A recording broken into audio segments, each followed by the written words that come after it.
ശരിക്ക് എത്ര പേര് മില്യനിയർ ആവുന്നുണ്ട് ഇപ്പോൾ? ഇഷ്ടം പോലെ ആളുകൾ സ്റ്റാർട്ട് ചെയ്ത് തുടങ്ങുന്നുണ്ടല്ലോ. ഇപ്പോൾ ഹൈലൈറ്റ് ബിസിനസ് പാർക്കിൽ പോയി കഴിഞ്ഞാൽ കാണാം, അവര് സ്റ്റാർട്ടപ്പ് തുടങ്ങി അവർ ആ ഒരു ഫസ്റ്റ് സ്റ്റേജിൽ നിൽക്കുന്ന ആളുകളാണ്. എത്ര പേര് അവിടുന്ന് നെക്സ്റ്റ് കോവർക്കിംഗ് സ്പേസിലേക്ക് മാറുന്നുണ്ട്? എത്ര പേര് ആ കോവർക്കിംഗ് സ്പേസിൽ നിന്ന് അടുത്ത ഒരു ഇത് ചെയ്യുന്നുണ്ട്, ഒരു ഓഫീസ് സ്പേസിലേക്ക് മാറുന്നുണ്ട്? എത്ര പേര് ഓൺ ഓഫീസ് വാങ്ങുന്നുണ്ട്? ചെറിയ പെർസെൻറ്റേജ് മാത്രമേ ഉള്ളൂ. ശരിക്കും അതിന്റെ റീസൺ ഞാൻ മനസ്സിലാക്കുന്നത് രണ്ട് കാര്യങ്ങളാണ്. ഒന്ന്, റൈറ്റ് ആയിട്ടുള്ള പാർട്ട്നേഴ്സിനെ കണ്ടെത്തുന്നില്ല എന്നുള്ളതാണ്. ഇപ്പം ഞാനൊരു സ്റ്റാർട്ടപ്പ് ടീമിനെ കണ്ടിട്ടുണ്ടായിരുന്നു, സംസാരിച്ചിട്ടുണ്ടായിരുന്നു. എൻ്റെ വീഡിയോ കണ്ടിട്ട് ജസ്റ്റ് 10 മിനിറ്റ് സംസാരിക്കാൻ പറ്റുമെന്ന് ചോദിച്ചു. ഞാൻ ബിസിനസ് പാർക്കിൽ എന്ത് ചെയ്തു, സംസാരിച്ചവരോട്. അപ്പം അവരൊരു 2 കോടി ഇൻവെസ്റ്റ്മെന്റ് കിട്ടിയിട്ടുണ്ട് അവർക്ക്. അവരൊരു സ്റ്റാർട്ടപ്പിന് 2 കോടി ഇൻവെസ്റ്റ്മെന്റ് കിട്ടിയിട്ട് 1 വർഷമായി അവർ സ്റ്റാർട്ട് ചെയ്തിട്ട്. 1 വർഷമായിട്ട് അതിലൊരു 80 ലാക്കോളം അവർ സ്പെൻഡ് ചെയ്തിട്ടുണ്ട് സാലറി കൊടുക്കാനും ഇതിനും.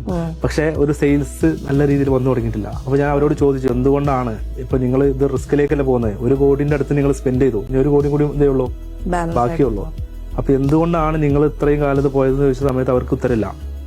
അപ്പൊ ഞാൻ അവരോട് ചോദിച്ചു, നിങ്ങളെ പാർട്ട്നേഴ്സ് ആരൊക്കെയാണെന്ന് ചോദിച്ചപ്പോൾ അവരെല്ലാവരും ടെക്കികളാണ്. അവര് എല്ലാവരും അവരുണ്ടാക്കുന്ന സോഫ്റ്റ്വെയർ അല്ലെങ്കിൽ അവരുണ്ടാക്കുന്ന സംഭവം മേക്ക് ചെയ്യാൻ അറിയുന്ന ആളുകളാണ്. ഇത് സെല്ല് ചെയ്യാൻ അറിയുന്ന ഒരാൾ അതിലില്ല. അപ്പൊ ഞാൻ പറയുന്നത്, നിങ്ങൾ പോകുന്നത് നാശത്തിലേക്കാണ്. കാരണം ഇത് ഒരു സെല്ല് ചെയ്യാൻ അറിയുന്ന ഒരാൾ നിങ്ങളെ കൂടെ ഇല്ലെങ്കിൽ 2 കോടി എമൗണ്ട് ഉണ്ടായിട്ട് ഇവിടെ ആളുകൾ സ്റ്റാർട്ടപ്പ് തുടങ്ങുമ്പോൾ എമൗണ്ട് ക്യാഷ് ഇല്ലാത്തതിന്റെ പ്രശ്നമാണ്. അതിന്റെ കാര്യങ്ങളൊക്കെ ഉണ്ടാവും. ഇപ്പൊ 2 കോടി അവരെ കയ്യിലുണ്ടായിട്ട് 1 കോടിന്റെ അടുത്ത് അവർ സ്പെൻഡ് ചെയ്തു. അപ്പൊ ഞാൻ പറഞ്ഞു, നിങ്ങൾ ആദ്യം ചെയ്യേണ്ടത് ഒരു സെയിൽസ് അറിയുന്ന ഒരു പാർട്ട്ണറെ നിങ്ങൾ എന്ത് ചെയ്യണം, വെക്കണം. അല്ലെങ്കിൽ നിങ്ങൾ ഒരു ഹെഡിനെ എന്ത് ചെയ്യണം, അപ്പോയിന്റ് ചെയ്യണം. അപ്പോഴാണ് അതിനെക്കുറിച്ച് അവർ ചിന്തിച്ചത്. അവർ എന്തുകൊണ്ടാണ് അവർ സെയിൽസ് നടക്കാത്തത്? അവരെല്ലാവരും ഇത് ക്രിയേറ്റ് ചെയ്യുന്ന ആളുകളാണ്, അവർക്ക് സെല്ല് ചെയ്യാൻ അറിയില്ല. അപ്പൊ ഈ 2 കോടി 1 കോടി പോയി, 1 കോടി കൂടി പോയി കഴിഞ്ഞാൽ ഈ ഇൻവെസ്റ്റേഴ്സ് ഒരു സ്റ്റെപ്പ് കഴിഞ്ഞാൽ അവർ വരും, ക്യാഷ് ചോദിച്ചു വരില്ലേ.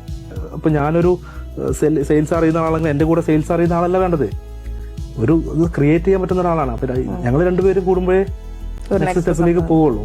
അപ്പൊ അവിടെ സംഭവിച്ചെന്താണ്, ക്രിയേറ്റ് ചെയ്യുന്ന ആളുകൾ കൂടി സെയിൽസ് അറിയുന്ന ആൾ കുറഞ്ഞു എന്നുള്ളത്. രണ്ടാമത് ഇൻവെസ്റ്റ്മെന്റ് ആണ്. കുറെ ആളുകൾ ബിസിനസ് പാർക്കിലൊക്കെ വന്ന് ഇരുന്നിട്ട് കാര്യങ്ങൾ ചെയ്യുന്നുണ്ട്. പക്ഷെ അവരൊരു വർഷമായാലും അവിടുന്ന് ഒരു സ്റ്റെപ്പ് അവർക്ക് മൂവ് ചെയ്യാൻ പറ്റില്ല.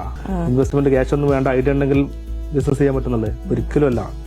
ഐഡിയ ഉണ്ടെങ്കിൽ ബിസിനസ് ചെയ്യാൻ പറ്റും, പക്ഷെ ക്യാഷ് ആരെങ്കിലും ഇൻവെസ്റ്റ് ചെയ്യണം എന്നുള്ളതാണ്. ഇവര് 100 രൂപ 1000 രൂപ 2000 രൂപ അങ്ങനെ വെച്ച് ഇങ്ങനെ കയറി പോകുന്ന സമയത്ത് ചെറിയൊരു ലോസ് വന്നാൽ നേരെ താഴേക്ക് പോകും, പിന്നെ വീണ്ടും ഒരു സ്റ്റാർട്ട് ചെയ്യാണ്.